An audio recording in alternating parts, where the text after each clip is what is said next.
जी के मस्तक से पसीने की बूंद पृथ्वी पर गिर गई। अंगारे की तरह लाल, एकदम धधकता हुआ लाल एक बच्चा पृथ्वी से प्रकट हुआ, जिसका नाम मंगल रखा। मंगल, नौ ग्रह में एक मंगल ग्रह ऐसा है जो भगवान शिव के पसीने के द्वारा, शिव के द्वारा प्रकट हुआ है, जिसको शंकर का ही अंश माना गया है। इसलिए शिवजी ने उसका नाम अंगारेश्वर रखा है। नवग्रह मंदिर डबरा में, नवग्रह मंदिर के उस पावन प्रांगण में जब आप मंगल ग्रह का दर्शन करेंगे तो केवल वो मंगल ग्रह नहीं है, शंकर भगवान का स्वरूप अंगारेश्वर महादेव है। और कितनी कृपा करिए भगवान भोलेनाथ ने, स्वयं मंगल ग्रह उन नौ ग्रह देवता के जो सेनापति के रूप में विराजित हो रहे।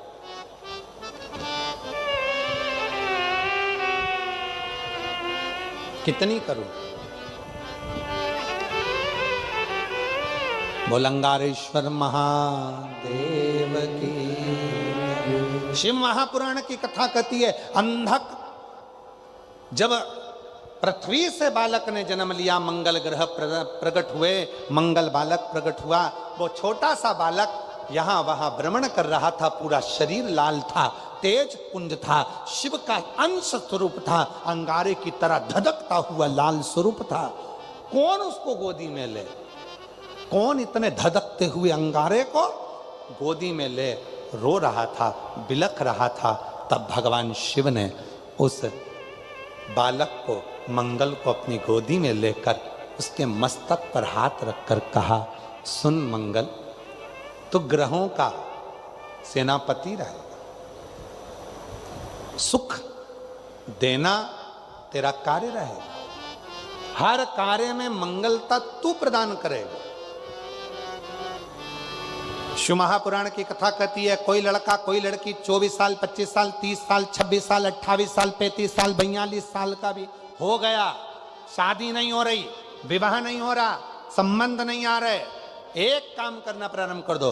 कोई कोई व्यक्ति एक दुकान खोलता है बंद करता है, दूसरी दुकान खोलता है बंद करता है, बार बार माल भरता है, उसको सफलता ही नहीं मिलती, बहुत प्रयास कर लिया, सफलता नहीं मिल रही है, दुकान बदल बदल कर देख लिया, काम बदल बदल कर देख लिया, आखिरी में वहीं की वहीं शून्य पर आकर खड़ा हो जाता है। कोई व्यक्ति मकान को बनाने का सोचता है, बनता ही नहीं है, बहुत प्रयास करता है। तो उसके लिए कहा गया, मंगलवार के दिन, यदि मंगलवार के दिन चतुर्थी तिथि पड़े और उस दिन भगवान शंकर को एक लाल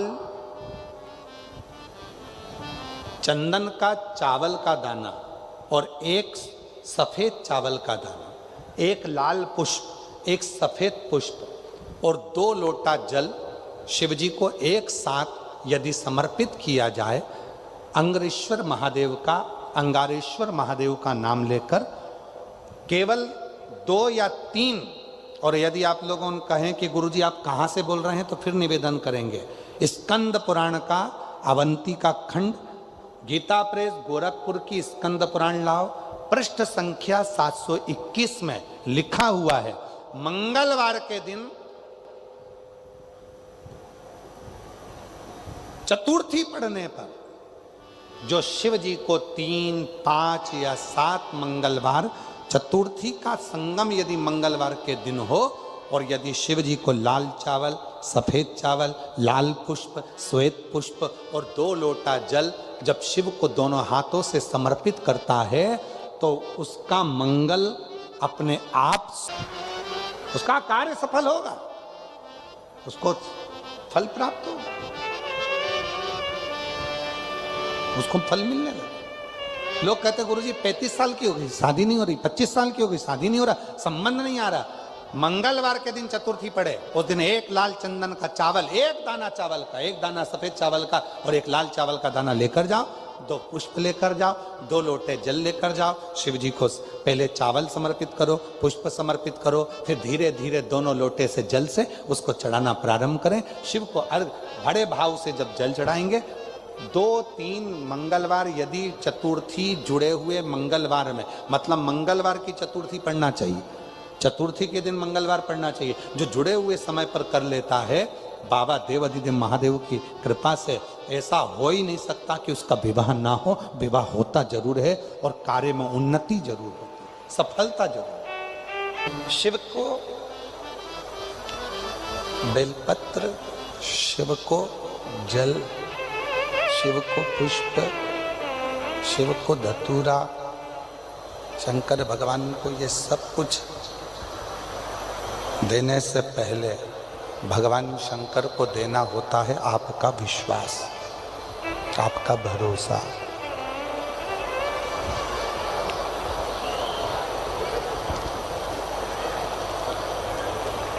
हम बेलपत्र चढ़ा रहे हैं, हम धतूरा चढ़ा रहे हैं, हम जल चढ़ा रहे हैं, सब कुछ हमने भगवान शंकर को दिया।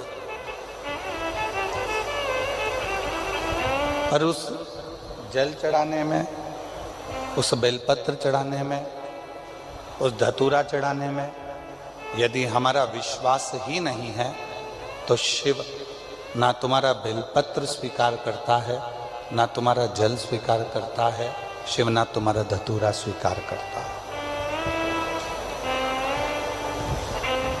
रामचरितमानस में तुलसी बाबा जी ने शंकर विश्वास रूपिणो, शिव को विश्वास कहा है।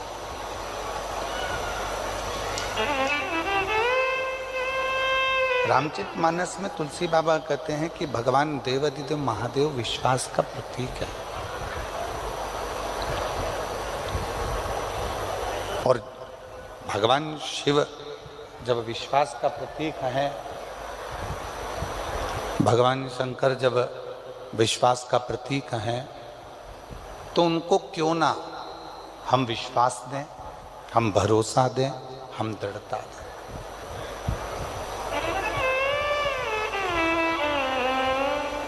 सब कुछ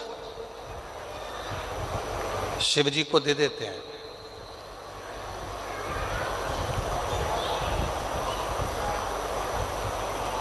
एक लाख, 1.25 लाख बेलपत्र हम शंकर भगवान को चढ़ाएंगे, शिव जी खुश हो जाएंगे, भगवान शंकर प्रसन्न हो जाएंगे। हम 100 लीटर दूध चढ़ाएंगे, भगवान शंकर प्रसन्न हो जाएंगे।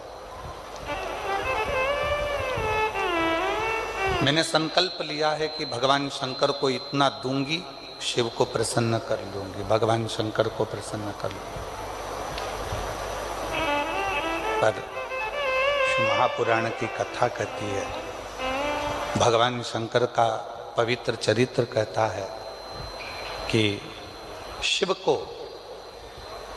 ना तुम्हारा 100 लीटर दूध चाहिए, शंकर भगवान को ना तुम्हारी 1.25 लाख बेलपत्र चाहिए, शंकर भगवान को तो केवल पवित्र मन से और पूर्ण भरोसे से एक बार पंचाक्षर मंत्र नमः शिवाय कह लिया, षडाक्षर मंत्र ओम नमः शिवाय कह लिया, या श्री शिवाय नमस्तुभ्यम कह लिया, शंकर भगवान उतने में तुम्हारा कल्याण करना प्रारंभ कर देते हैं। उतने में ये स्पीकर चल रहा है, सुनो, चल रहा है स्पीकर और नहीं चल रहा है, सुनो। शिव उतने में स्वीकार कर लेते हैं, भगवान शंकर उतने में स्वीकार कर लेते। शिव तुम्हारे विश्वास से प्रकट होते हैं, भरोसे से। 3 दिन मिले हैं शिव महापुराण के लिए। नवग्रह भगवान की प्राण प्रतिष्ठा के अवसर, और सारे ग्रहों में 2 ग्रह ऐसे हैं, एक मंगल और एक शनि, जो व्यक्ति को देते भी खूब हैं और व्यक्ति को उसके कर्म के अनुसार डबरा मध्य प्रदेश में बन रहा है, तैयार हो गया है, उसकी प्राण प्रतिष्ठा हो रही है। इस डबरा नगर वालों को बाद में मालूम पड़ेगा कि नवग्रह भगवान जब किसी जगह पर बैठते हैं अपने परिवार के समेत, तो उस नगर को इतना वैभव से भर देते हैं, उस क्षेत्र को इतना धन देना प्रारंभ करते हैं कि उस क्षेत्र की पूरी जितनी भी दरिद्रता है वो समाप्त होती चली जाती है, उसका कष्ट दूर होते चले। और एक भी ग्रह, यहाँ विद्वान विद्वान संत आएंगे, साधु आएंगे, गुरु आएंगे, तपस्वी आएंगे, और भी विद्वान विद्वान संत यहाँ पर विराजमान है। किसी भी विद्वान संत से जाकर पूछिएगा, साधु से जाकर पूछिएगा, गुरुजन से जाकर पूछिएगा कि जितने ग्रह हैं ये 9 ग्रह किसकी ऊर्जा से, किसके तेज से और किसकी प्रबलता से चमकते हैं और दुनिया को चमकाते हैं, तो सारे संत कहेंगे कि शंकर भगवान की कृपा से ये सारे ग्रह चमकते हैं और सारे ग्रह चमकाते हैं, चमक भी रहे हैं और चमका भी रहे हैं सारे।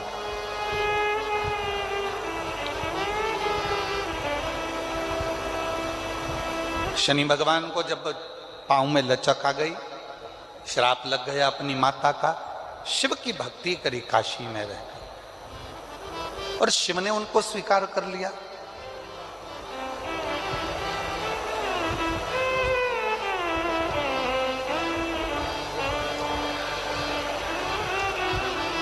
नवग्रह देवताओं में से एक ग्रह ऐसा है मंगल, जो भगवान शंकर के द्वारा प्रकट किया गया।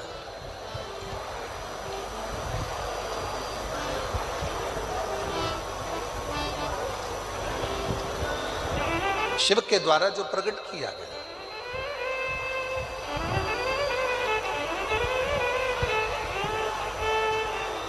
स्कंद पुराण का अवंतिका खंड, स्कंद पुराण का अवंतिका खंड, गीता प्रेस गोरखपुर की अगर स्कंद पुराण आप पढ़ते हो, उसका अवंतिका खंड निकालेंगे तो पृष्ठ संख्या 721। स्कंद पुराण के अवंतिका खंड के गीता प्रेस गोरखपुर की अगर आप स्कंद पुराण पढ़ रहे हैं तो उसकी पृष्ठ संख्या 721 में वर्णन मिलता है अवंतिका खंड में कि एक कनक दानव हुआ।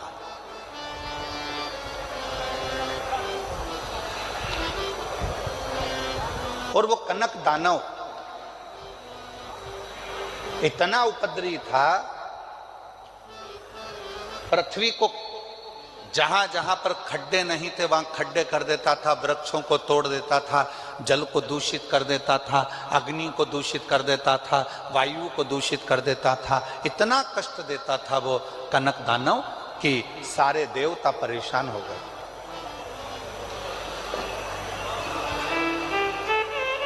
सारे देवता परेशान हो गए।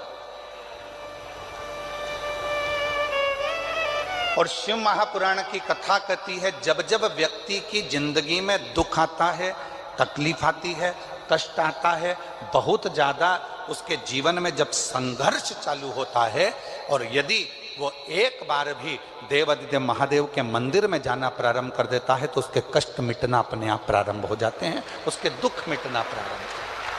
अवंतिका खंड स्कंद पुराण वर्णन कर रहा है। कनक दानव पृथ्वी को खोद देता है।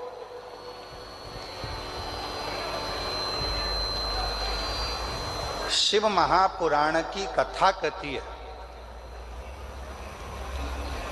बैठे बैठे किसी किसी माताओं की, किसी किसी मेरे जीजियों की, किसी किसी मेरे जीजाओं की, बेटों की, बेटियों की आदत रहती है कि वो बैठे बैठे कोई भी चीज उठा के जमीन को खुरदते ही रहते हैं। इनके पास कोई काम नहीं रहता, बस जमीन को खुरदना।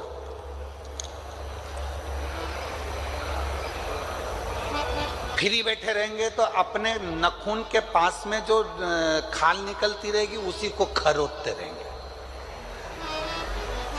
किसी किसी की आदत रहती है, पैर में अगर कोई खाल निकल रही है तो उसी को निचोड़ते रहेंगे, निकालते रहेंगे, खोदते रहेंगे।